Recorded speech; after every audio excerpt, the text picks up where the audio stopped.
Someone once told him Filta would never be a big business. 19 years later, he's running a $10 million operation across 3 markets and is the largest franchisee in the entire network by almost double. No playbook, no shortcuts, just 9 acquisitions and 2 decades of proving everyone wrong. This is Terry Walkerly on the exit plan. Welcome back to another episode of How I Franchise This. Today's guest was told by his business coach that Filta could maybe make him a living, but that he'd never build a big business doing it. Well, Terry's now at $10 million and the largest franchisee in the network by almost 2 times, 19 years with 1 brand and 9 acquisitions. Terry, welcome to the show. Pumped to have you on. What did you see that coach didn't see way back in the day? Well, thanks, Alex, for having me. I don't actually know. It's interesting because I have these. I've had this conversation now a couple times. We just in April, or we're in April, March. We just had our first $1 million month, Wow. which was Congrats. thank you. It's kind of surreal because it feels grandiose and weird that happens, and you're like, should I really be celebrating that? Is it a big milestone? Is it not? It's weird, but it is a big milestone. We've kind of said yes, it is, and we made that happen. We are, forecasted. It looks like we're going to have another repeat in April, so it's pretty exciting about that.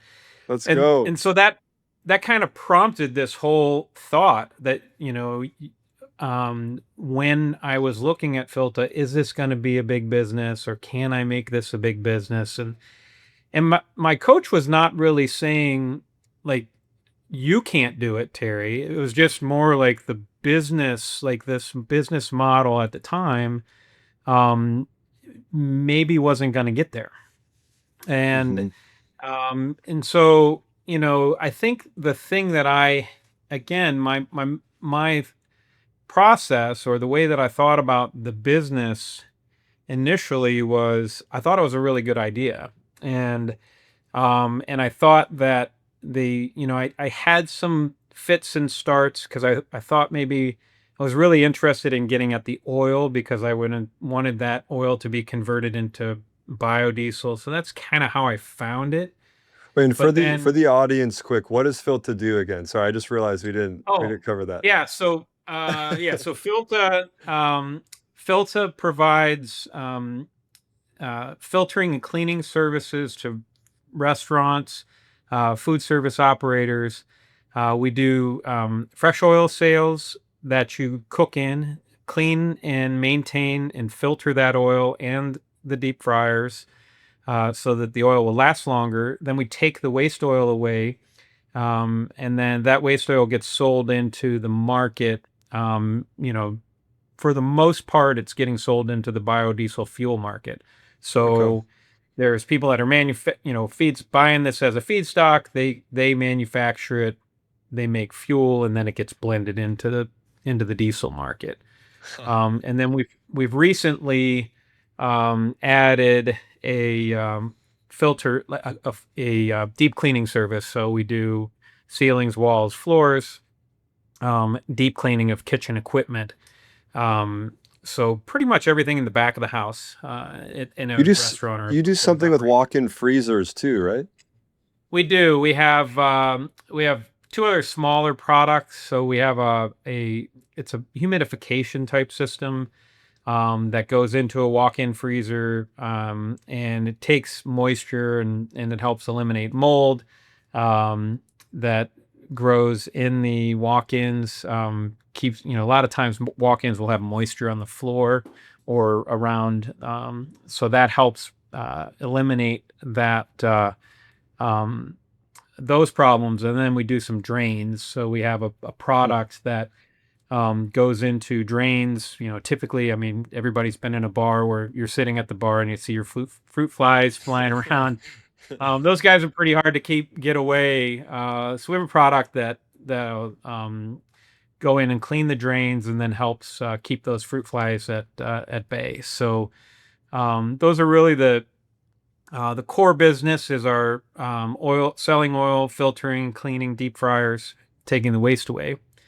And then those other products are kind of add-ons that we work with. So, And so you you're know, saying you were looking for a business that you could get to the oil to sell, essentially to make diesel, right? Like this is where like your interest initially sparked and that was, yeah. So, prior to this, I spent 15 years, I owned a moving and storage business. And that business we closed in 2006. Was looking for something different to do and wasn't sure what that was. But at the time, they were running cars on vegetable oil. It's like people were converting cars and um, diesel vehicles, and they were, running on fuel. And I thought, oh, well, that's kind of interesting, and maybe I'll get into that business and make fuel. And along the way, I found Filta, and so that was, the Filta at the time was really considered an emerging brand. They were that 2004 they came to the United States. It's a UK based company. The founder had additionally thought that he partnered with a company that built this filtration machine, and they thought, well, we'll just sell this machine. And then Hmm. he was at a franchise conference, and he met the other co-founder that said, no, we should make this into a franchise, like sell it as a service, have this machine as our proprietary um, idea, and that's how Filter got was born. And then they came to the states and started franchising. So Huh. we were 2007. I came in, and the story is funny because again, had a coach. We talked about the business. We did some modeling and looked at it, and he's like, yeah, it'll be a decent. You'll make a little bit of money, may not likely to be a big business. Because again, we're looking at territory. We're, the what who our customer base was. It's a small sale, like a transaction wise. It's a lot of transactions, small sale. And the when I was looking at it, I was like, yeah, I don't know. It fits my skill set. All the things that, I had been doing my whole career, managing labor, looking at routes, logistics. It was considered a B2B sale. I mean, you're selling to restaurateurs, so you're not selling to an individual. And I kind of wanted to get away from that because we did a lot of local and individual homeowners that we were selling to. We didn't do a ton of corporate work in our moving business.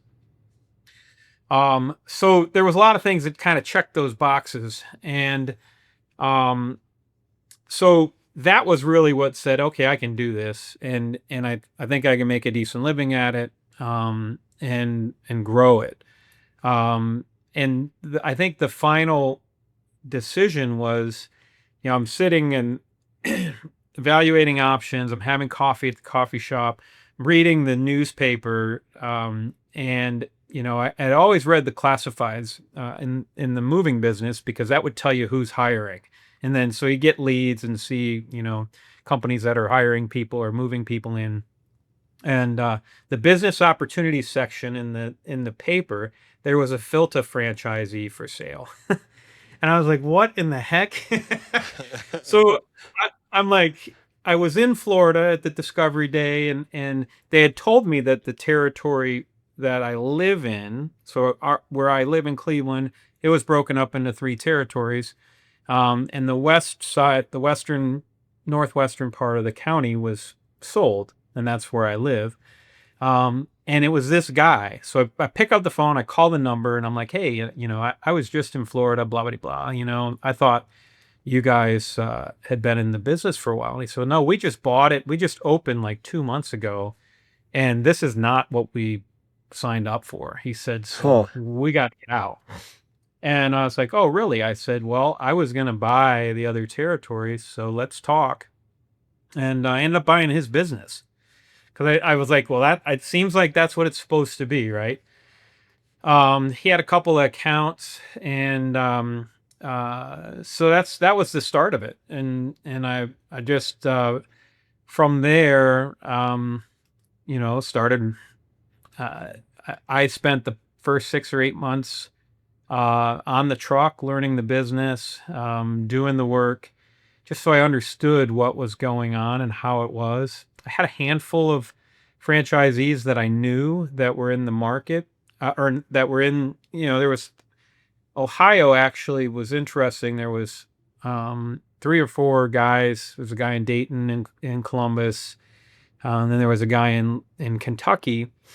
And these guys had been in for a little bit, so we kind of had a group of people that I could lean on. Um, and just another just kind of funny side note on this: is it going to be a big business or different? About a year or so into the business, and now I had hired a couple guys. I had a couple trucks on the road, and I'm like, what in the hell did I do? Like, I'm like, I'm doing like $10,000 a month, and I'm not making, I'm not taking a salary. I'm putting everything back into the business, and I'm out there trying to, educate customers on the service, because there's like nobody's doing this. And so I'm calling around, and at the time, Filta never, they didn't really, you didn't know where everybody was at. Like today, they have a scoreboard, they rank, so who your top, who you're ranked against in the top, 50 franchisees. And but then you didn't have it. So I'm like, I gotta find out. So I just called everybody.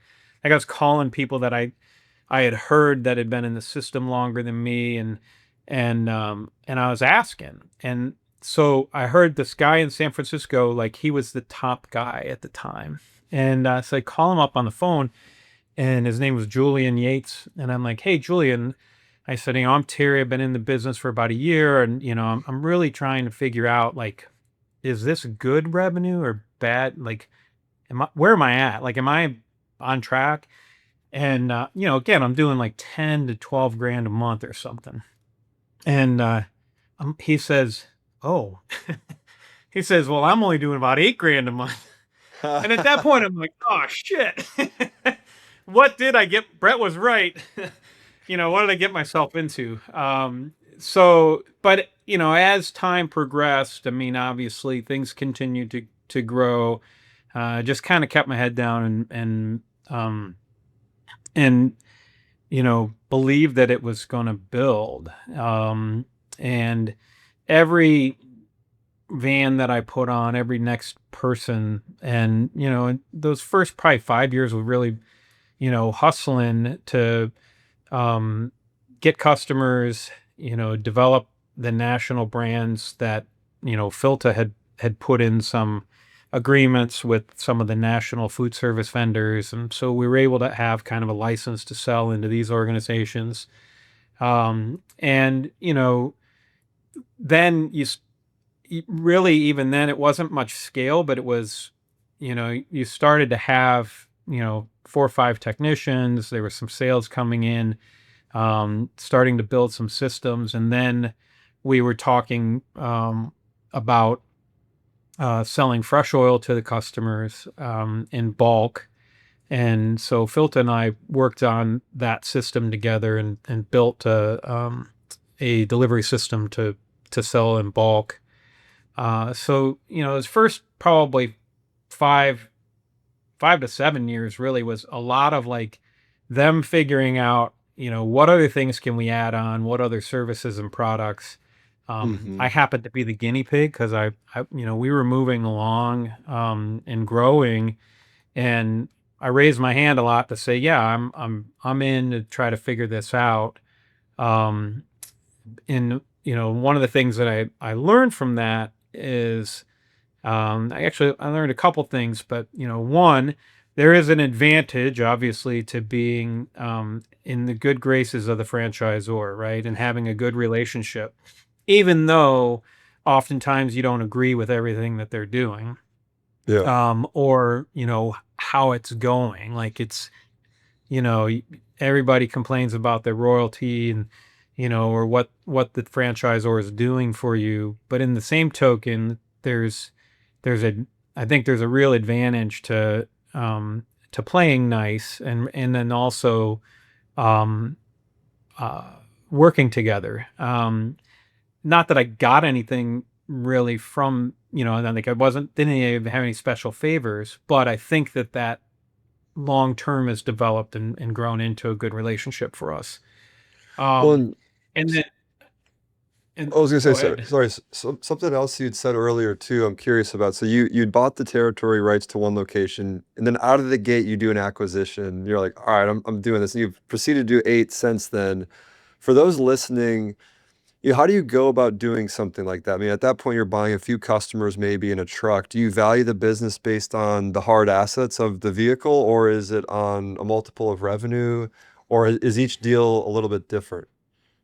Well, so today, now, there is an easier, not an, there's a little bit of a formula, I guess. You know, in, but like then, it was significantly less expensive for me to buy his business than to go and buy the franchisor. Like I would have spent, with franchise fee and all that, I mean, call it 180 grand or whatever. Hmm. And I think I bought it for 50 or something like that. Yeah. I mean, it was like I bought the truck and his, gave him a little bit of money for customers, and he wanted to get out. The second deal that I did was probably a few years. I want to say that guy. I had bought then the remaining territories in Cleveland, so Cuyahoga County. So I bought that initial one, and then about a year later, I bought the other three. So I had the whole county. Mm. There was a gentleman that was then down south of us. It's about 30 minutes away from us, that had owned a territory, and I had been friendly with him for a few years, and then he got sick, and wanted to called me up, and so we ended up buying his territory.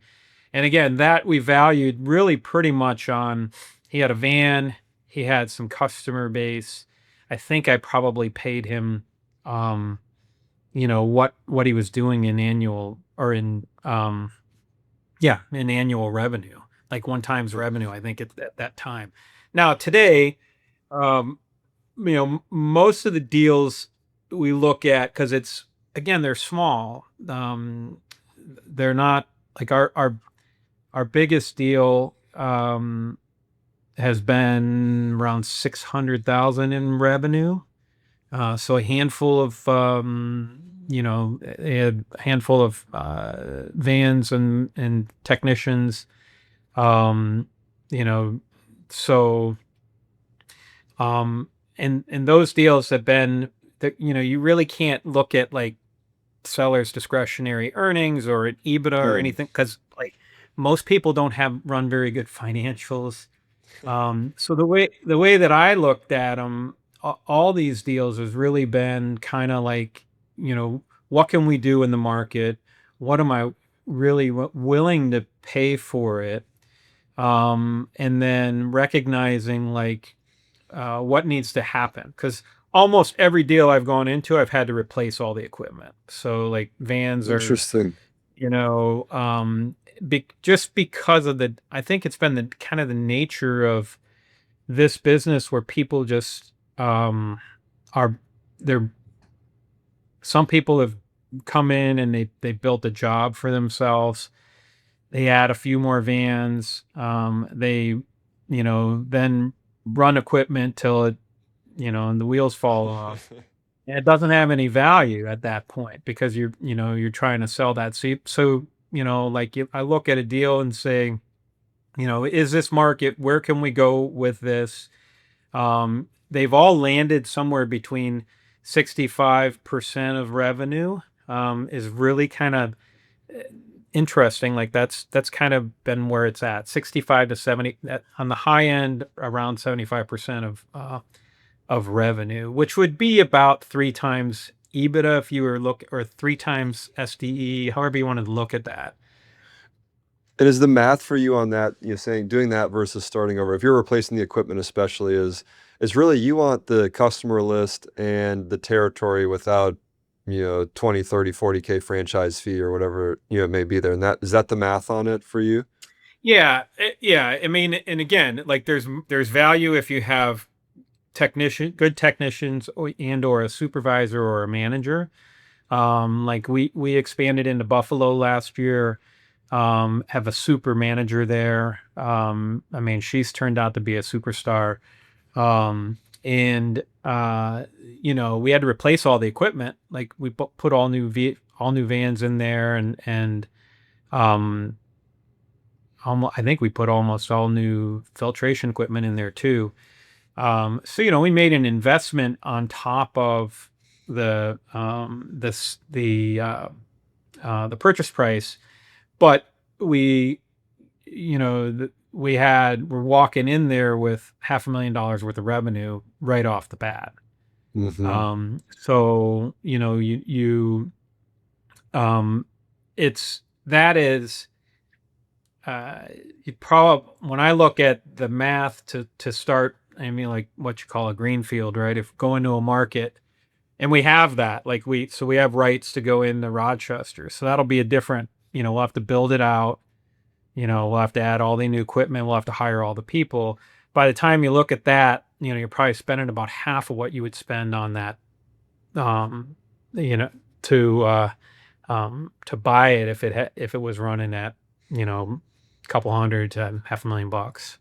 Mm-hmm. So, so it's, for us today, the deals are what we are looking at is exactly like you said. I mean, it's customer list and if there is some of service techs in there or some leadership potential or people that are in leadership, that adds value. And then the equipment, we look less at we're kind of less concerned about that. That's where we're taking discount is on if we're going to be having to replace a bunch of vans.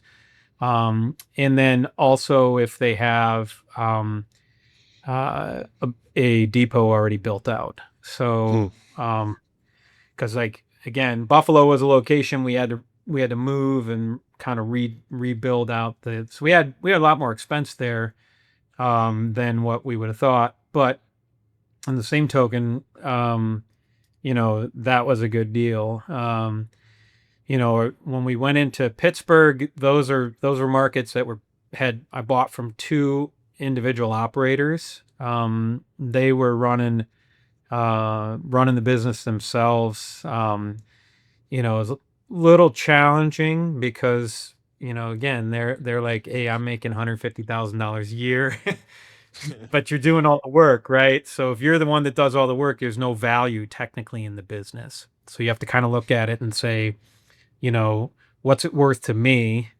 to buy it and kind of get over the fact that I probably overpaid. Yeah, right.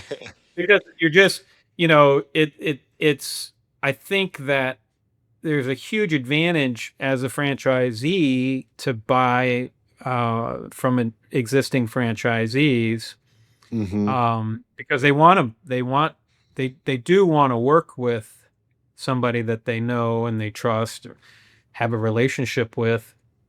But they also, just like anybody else that you're going out and buying something from, um,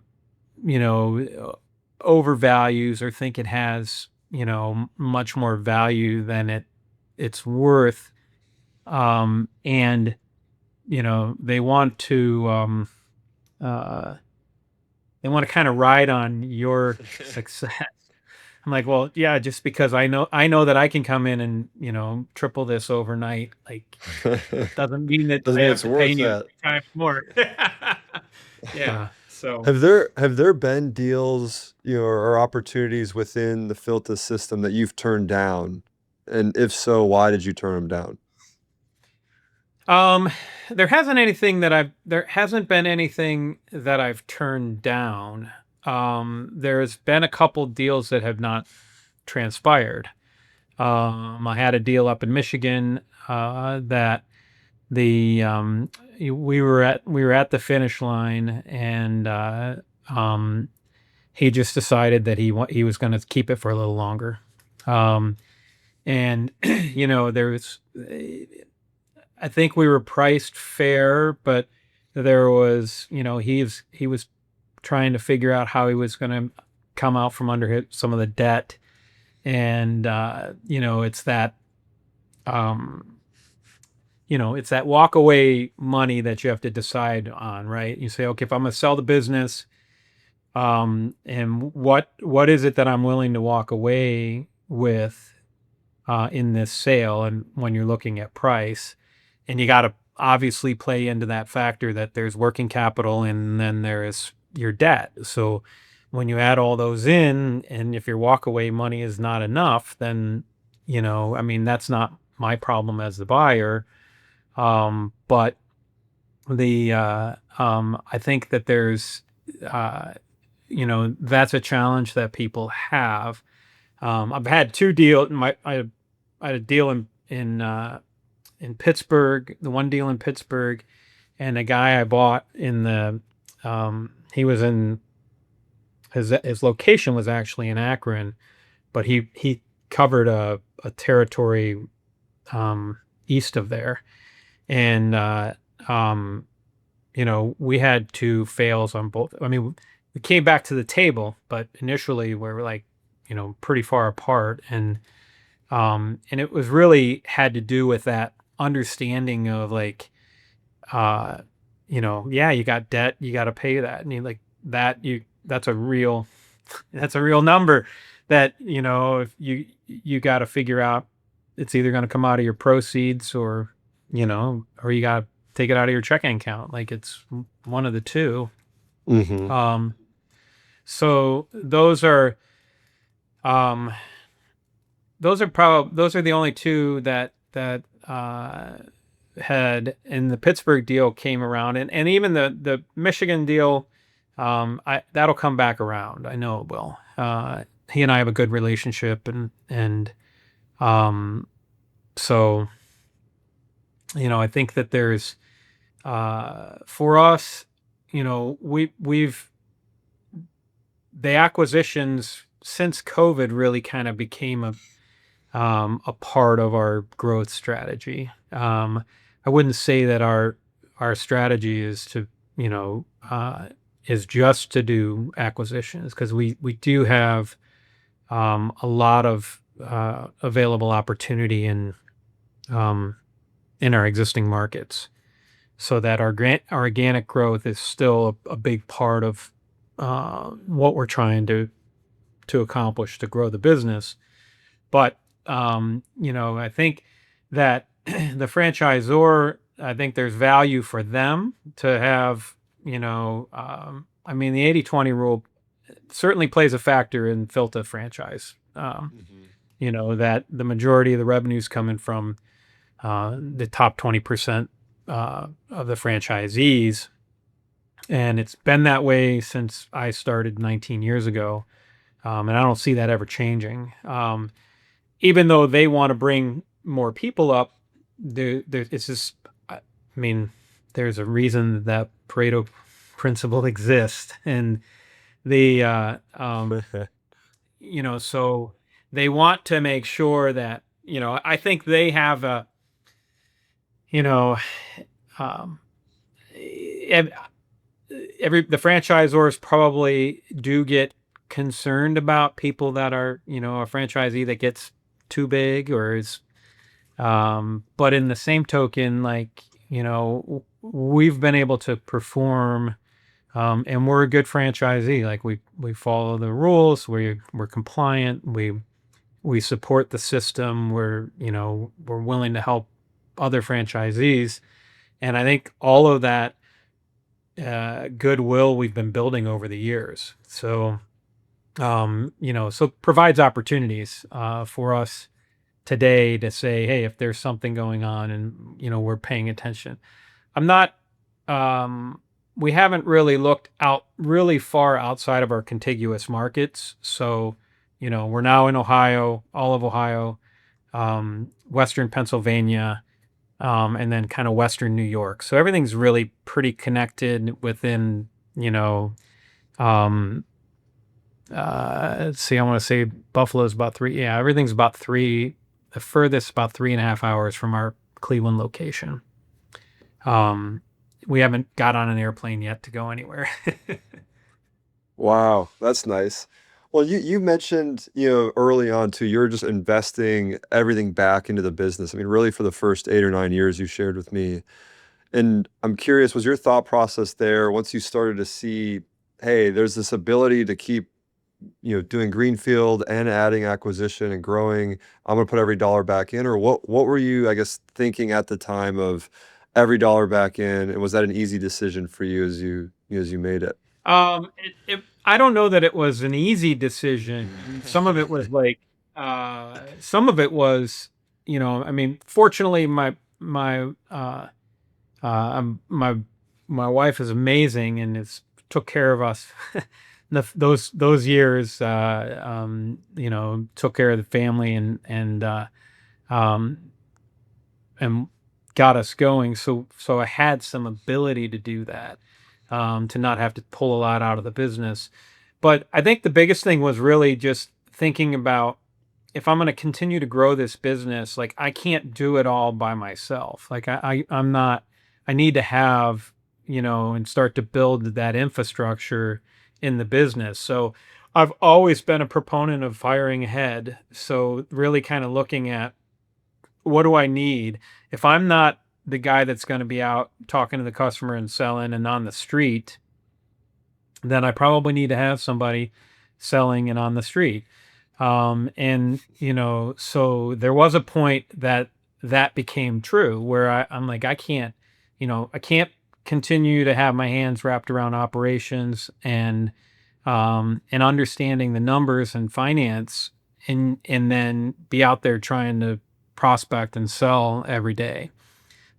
So, I kind of simultaneously brought in, I promoted a technician to operations manager. And then, I'd started hiring salespeople. And then I kind of, acted as the, CFO, CEO, if you will, or, like I kind of was hands on all those things. And that ops manager, Ryan, was with me for 10 years. Wow. And, helped grow the business. Um, and it was an example of, there's just a time as you continue to grow that the business outgrows people. And I think Ryan was ready to move on, into something else as well. And the same's true with salespeople. Like, you get some people that work and some people that don't, and you got to kind of manage that. So I've made those investments, even though sometimes it was painful. Like, you're spending money on, infrastructure, and as we've continued to grow, now I have fairly senior leaders. I mean, I have a senior leadership team, and I have another layer of leaders in between there. And uh, that's because, again, where we're going, we need that. Um, I can make a lot more money probably with, having some less people, and things wouldn't be moving quite as quickly as they do. But um, in the same token, like, there's to continue to scale and grow, like, those investments have to be made, and you need to be thinking about it before you're there, right? So, and I mean, anybody that's opened up a business book will tell you, and actually read it, would tell you that, like, these are the things that you need to be paying attention to, right? Find the people that do the things that you don't want to do, and then do them better. Hmm. And so the that's what I've always continued to try to do. Um and sometimes it works and sometimes it doesn't, but and it's an investment. It's not like I can't spend this or it's an expense. It's always an investment in those people. Um, and then we get better, and and then look at the next, where the next opportunity comes from. Yeah, and I think that's a good transition to the question I have for you. I think a lot of people, listening want to get to this point. They want to be multi-territory operator, that if it were up to them, the business might not need them day to day. They could travel more, they have more flexibility because they now have a team, they have a system in place, they've put in the hard work early on, and you've done it and you're living that now if you want. For those listening, what do you think they need to get right out of the gate or early on to even have a shot at making it this far? Um, I think there's a few things like, mindset is probably 90% of it, right? There's a decision to say, look, uh, this is what I want to do. And frankly, there's nothing wrong with saying I want to have $1 million business. I want to make it, 150, 200 grand, and this thing's going and I got some people here and I don't mind doing a little bit of the work or doing this. Nothing wrong with that. Um, and then there's the decision like I want to build this. I want to build a bigger business that I can, as you said, I want to be able to not have to be involved in the day to day, or I don't want to be doing this, or and I want to be able to walk away and have time off and not be worried about the place burning down. And I think so. There's a decision that has to be made and says, okay, that this is what I want to do. I want to grow this thing, and yet I don't want to be working in the day to day. So what does that mean? What do I have to do to make that happen? And for me, what I have to do is I have to invest that in people. So I spend a lot of money, and I have a COO in my that runs the day to day. She runs the business, and I literally have two reports. I have her and I have an outsourced FP&A, finance guy. So he handles all of our IT, and then he does all of our financial reporting and planning. Oh, wow. Um, and then I guess I have an outsourced accounting firm that does all our bookkeeping and accounting, that I kind of oversee. So, um, but that's it. And then, we have 78 people and Melissa is in charge of the rest of them. I mean, Hmm. ultimately I am, but like they don't all report to her. She has, a handful of folks, but, Regionals um, and yeah. So, but the thing is that like, again, that's a decision that I made when you think about how to go there. So if you're and I, talking to somebody that is in the $3 to $5 million range, business like our next kind of level, we have people that are 3 to 5, 3 to 7. I think there's one guy that's probably close to 7. Um, and they're still like the owners are still doing some part of that day to day, whether it's the sales component, whether it's the that ops component, that are then have the reports, those folks reporting to them. And if that's the choice to then scale and grow, is you have to make the choice: do you want to stay here, or do you want to make an investment for somebody to come in and take over these roles? So now you can really kind of think about where you're going to go next. And where you're going to go next can either be like, I'm just going to go hang out, treat this as, an investment, or, I'm overseeing the business, and pulling out, and that's working for me, or I want to continue to grow this. So I really have to be thinking about the things that are required to take this business to the next level. Um, and so I think that's a big difference, where people get stuck, is that, you're like, okay, well, what am I going to do next? Or where do I go next? And I don't know that I can afford $150,000 or $200,000 for these extra bodies, when I can do the work. Like I can absolutely do what Melissa's doing, or um, my regional supervisors, but then that prevents me, and it's a bottleneck in the business because it doesn't allow the business to grow. Hmm. And so I think that people have to, like, you have to, one, make that decision. Um, you have to make the decision to do that and say, am I willing to make this investment? Where do I fit in this criteria? And then, where can I go? Because Hmm. I see the business now, like, I mean, we've been growing pretty well. We average about 18 to 20% a year. Wow. Is where we've been since COVID. And again, some of that is acquisitions. Our organic growth is about 10 or 11%. And so, we've had good growth, and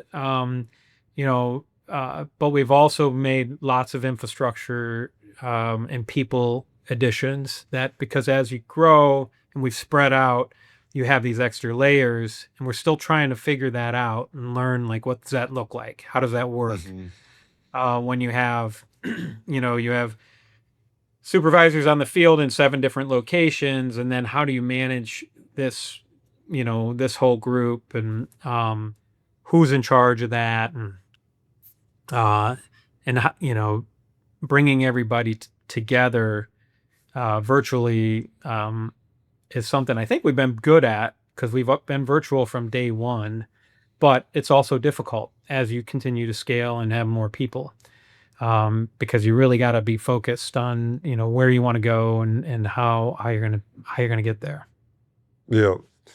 Well, that's a good segue into my last couple of questions, and these are it's kind of a segment we do towards the end where it's kind of quick hitters, couple sentence answers, and I think I might know the answer to this first one, but it's what is one hire that's made it possible for you to leave for a month if you wanted to and nothing breaks?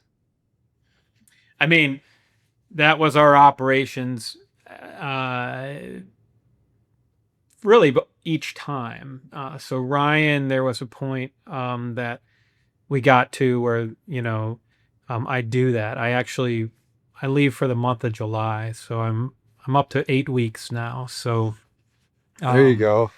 and um, and of course, Melissa is our COO, and she's in that role. Like, I, I don't really need to be there. So, and I frankly, I do. I mean, I participate in a handful of meetings. I'm on a handful of calls with senior leadership team that has some supervisors, and then executive leadership team, and then have a couple one-on-ones with them, with Melissa, and my FP&A guy. But for the most part, like, they're involved, and that is, I think, that's the biggest um, uh, hire, at least for me personally, to be out and be able to focus on the business and how to grow this. Hmm. You could also say that sales is a big component if you want to grow too, because you need to have that. But the for me personally, having that right person that can really kind of act and operate in the way that I was operating, by having a sales team, by having an ops team, and managing them, so I can focus on the higher level stuff. Yeah, sounds like ops was really that unlock at first, and from there you chase the bottleneck and you figure out what the next level or the next unlock is. My next question is you mentor ETA students at Case Western. What do you think the biggest gap between what they think franchising is and what it actually is? Um, well, so yeah, a lot of people don't, and especially at Case, we have a they have an award that they don't actually award franchise businesses. So they have like an upstart and a weatherhead long-term business. So they have this view that franchises aren't real businesses for whatever reason. Oh, Um, but the people in ETA, I think, are coming around to the idea of franchises as a real opportunity. But what people do see is they're like, hey, you got this um, kind of overlord, or you have this, like uh, um, this group that's telling you everything that you need to do, and some of that is true. Like there is the truth to the, like, yeah, you got to follow the rules, or you got to follow the and be compliant, right? But it's not as restrictive. Even when I started, like, that was a concern for me, because I don't necessarily color well inside the lines, and so but in the same token, like, they put together this system, and Filta at the time when they're emerging, so they still were trying to figure out what the heck they were doing. And so it allowed for a lot of flexibility for me to just do my thing and grow and develop. I think the what I talk to people about is, the advantages are that maybe even less the franchisor and more the system. So it allows for franchises allows for you to just pick up the phone and call somebody and ask them what's going on and how they do things, because one, you're not competing against each other. So there's no mhm. reason for me not to tell you what's going on in my world. Um, and and you can learn so much from that. And it's also just a way to commiserate too. Like, if you are having a problem, like, it's a good, there aren't other opportunities out there. You go buy a manufacturing business from, you know, Jim, who's 75 and has run this business for 50 years.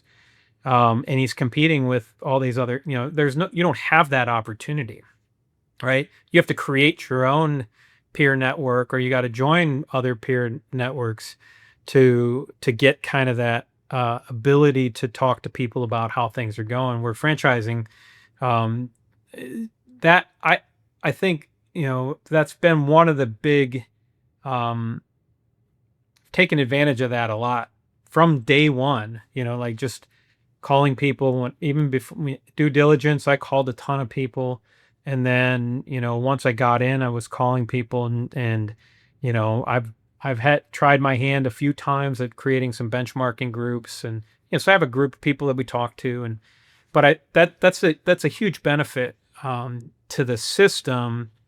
And then some of it is, like today, now guys can come into this, or guys and gals can come into this system, and it's not McDonald's, that you do it exactly this way every time, and but it is, the framework's there, and you follow this framework, and we have some corporate business that gives you a license to sell. You go out and do what you're supposed to do, you're going to get that business, and you can ramp up pretty quickly, a lot quicker than when I started. And so I think that those are the advantages, and to be in a franchise system. And the misconception is, I think, more that you're really only going to do what they tell you to do. And I think, depending on the brand, but I know at least for Filta, there's been a lot more flexibility than I would think there's been in other brands. Yeah. Well, then my last question for you too, before we wrap up, is what do you think I guess, what's one thing most new franchisees get wrong in the first year? It's an interesting question. What do they get wrong? Um, I don't think that people, at least what I see in our system, is, I don't think people have come in with enough working capital. Mm, Um, hmm. I was and it was true for me, as we continued to expand. Um, Not really, um, when I talk to people about, uh, the opportunity to come into the network, um, I do talk about that, like making sure you have enough extra cash and understand that there's going to be this, a ramp up period. So I think there's like, people don't really take into account, if you're going to spend 150 grand or whatever, then I don't even know what the fee is. But if it's that, and then you probably need another 50 to 100 sitting and available to you to get yourself going. And then the second thing I think is, people. I don't know that people really, um, think through what their skill set is, Hmm. and then are willing to hire and make the investment in what is not their skill set. So, I mean, like initially when you're in this business, you're talking about operations and sales. I mean, and I would argue that Filta is more of an operational business than it is a sales business, even though it's a chicken and the egg kind of scenario, because you really got to do operations really well. And that will, because of the nature of the industry, there'll be a lot of referral and there'll be a lot of, uh, opportunities to just come to you. But you do need to be out there selling to grow the business. And so if you're not a good salesperson, then you need to figure out how to bring that person in or bring somebody in to get you some business, and understand how to manage them if you're strong in operations. And the same is true on the other side. If you are a good salesperson, and you're okay at ops, or you understand how to manage people, um then you know get that operations person. And then lastly, I think in every business, you're never going to get away from people, right? But I think everybody underestimates how difficult it is to manage, and coach and build a culture, in a team. Even if you've come out of corporate, and I've never worked outside of working for myself, so I'm sure that if you'd ran a team in a corporate environment, you understand that. But it's still different when now it's your dollar, right? And trying to figure out how to bring in blue collar workers, how to motivate them, how to treat them right, how to get them to do what they got to do. And I think people underestimate how challenging that is. Um, and I think it continues to get more challenging. So you have to, goes kind of back to that mindset, right? You can't sit here and say nobody wants to work, because if you sit here and say nobody wants to work, you're never going to find anybody. You have to actually believe that, which 100%. I do, that there's people are out there, and you got to create a great environment for them to be at, and then support them, and then you find them. So I think those are, I mean, and that encompasses the whole business, right? That's people, sales, and ops. Yep. I agree And then with you. I falling think in. too often I get asked, how do I do this? How do I do that? And it's typically, there's people that see problems instead of solutions. And I feel like you have to be solution oriented. Like anything, we're not going to Mars or anything. So what we're doing, there's likely a solve for, there's likely some sort of answer. It might not be the best answer, but there's an answer and there's options. And as long as Right. you have that attitude of, I'm gonna go figure this problem out, I'm gonna go work the problem, 9 times out of 10, you work the problem and you figure it out and you get there. Yeah. But too often, I think people think, oh, well, there's this and there's that, and I don't have enough people, I don't have enough customers, I don't have enough money. How did you do that? You had all this money, you were lucky. And it's just like, oh, you're just, okay, fine, live the rest of your life that way because I can't help you. Yeah, and again, I'm not a believer that everybody is cut out for this, right? I mean, there's the opportunity is for everybody, sure. But to your point, you can't like, not everybody's cut out to be an entrepreneur or to own their own business. And because of that, because it's not easy. And, you know, there's lots of sacrifice and lots of tough nights and problems. But, it's really how you deal with them and, work through the solution to say, okay, we're going to figure this shit out. And the alternative is you don't, and you say, okay, well, I don't want to do this anymore. And you go do something else. But I think that's like, it is really, I think there's something, people having that resilience, and really being willing to not quit and just, tough it out and know that, that it's going to get better, and there's going to be bumps in the road. So you got to be a cockroach. That's right. Yeah, absolutely. Absolutely. Well, Terry, I really appreciate you coming on and sharing your journey. I mean, you should be incredibly proud of what you've built. I mean, it's no easy feat to get to the stage that you've gotten to, and hats off to you for that. And thank you again for sharing and everything. I think there's a lot of people that listen that aspire to get here, or just want to get started, and everything in between. So thank you for coming on and giving your time this way and giving your feedback and your advice. Yeah, no, thank you. I appreciate you having me. Awesome.